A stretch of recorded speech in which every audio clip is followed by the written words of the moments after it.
ഇന്നും ഒരു half day my ലൈഫാണ്. അങ്ങനെ നമുക്ക് ലഞ്ചിൽ നിന്ന് തന്നെ സ്റ്റാർട്ട് ചെയ്യാം അല്ലേ. അപ്പോൾ ഉച്ചക്ക് ഇതാ രാവിലത്തെ ചിക്കൻ കറി ഉണ്ടായിരുന്നേ. അതുപോലെ തന്നെ പോളിയും നമ്മുടെ ചേമ്പും തണ്ടും കൂടി ഉപ്പേരി വെച്ചതാട്ടോ. എനിക്ക് ഒത്തിരി ഇഷ്ടമാണ് ഇത്.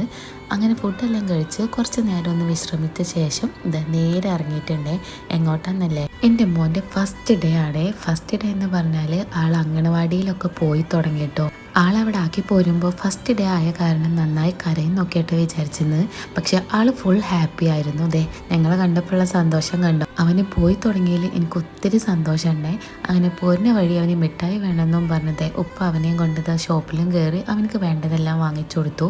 ഈ കിൻഡർ ജോയുടെ ഡ്യൂപ്പ് ഇറങ്ങിയതുകൊണ്ട് നമ്മൾ രക്ഷപ്പെട്ടു അല്ലേ. വീട്ടിലെത്തിയ പാട് ഞാൻ അവൻ്റെ ബാഗിൽ നിന്ന് ഈ ഒരു ചോറ്റും പാത്രം എടുത്ത് ഇതിലെന്താന്നല്ലേ, അതെ ഉപ്പുമാവ്.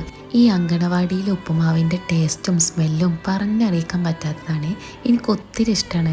എൻ്റെ ചെറുപ്പത്തിൽ കഴിച്ചതാണ്. പിന്നീട് ഞാൻ അങ്കണവാടിത്തെ ഉപ്പുമാവൊന്നും കഴിച്ചിട്ടില്ല കേട്ടോ. അതിൻ്റെ കൂടെ നല്ലൊരു കട്ടൻ ചായ, ഫ്രിഡ്ജിൽ കുറച്ച് ബ്രെഡും ബട്ടറും ഉണ്ടായിരുന്നേ, അതങ്ങ് ടോസ്റ്റ് ചെയ്യുകയും ചെയ്തു. അങ്ങനെ അതെല്ലാം കഴിച്ച് കുറച്ച് നേരം വെറുതെ ഫോണിലും നോക്കിയിരുന്നു. നമ്മുടെ ഗിവ് അവേ ആരും മറക്കണ്ട കേട്ടോ. 2 ലക്കി വിന്നേഴ്സിന് 1000 റുപ്പീസ് വെച്ച് നമ്മൾ കൊടുക്കുന്നുണ്ട്. അപ്പോൾ എല്ലാവരും പാർട്ടിസിപ്പേറ്റ് ചെയ്യുക. രാത്രി എന്താണെന്നാവോ റൈസ് തീരെ കഴിക്കാൻ തോന്നില്ല. അപ്പോൾ വീണ്ടും ഇതാ ഒരു കട്ടൻ ചായ, കുറച്ച് അപ്പവും ചുട്ട് ഞാൻ അങ്ങ് കഴിച്ചു. ഈ ദോശമാവ് കൂടെ കുറച്ച് തേങ്ങയും കൂടി ആഡ് ചെയ്ത് കഴിഞ്ഞാൽ നല്ല ടേസ്റ്റാണ്. അങ്ങനെ ഫുഡെല്ലാം കഴിച്ച് കുറച്ച് നേരം ടി വിയും കണ്ടിരുന്നു. ഇന്നൊക്കെ ഇത്രയുള്ളൂ നമ്മുടെ ഡേ ആൻഡ് മൈ ലൈഫ്. ഈ വീഡിയോ ഇഷ്ടമായി ലൈക്ക് ചെയ്യുക, സബ്സ്ക്രൈബ് ചെയ്ത് സപ്പോർട്ട് ചെയ്യുക. അപ്പം നമുക്ക് നെക്സ്റ്റ് വീഡിയോ കാണാം. ബൈ.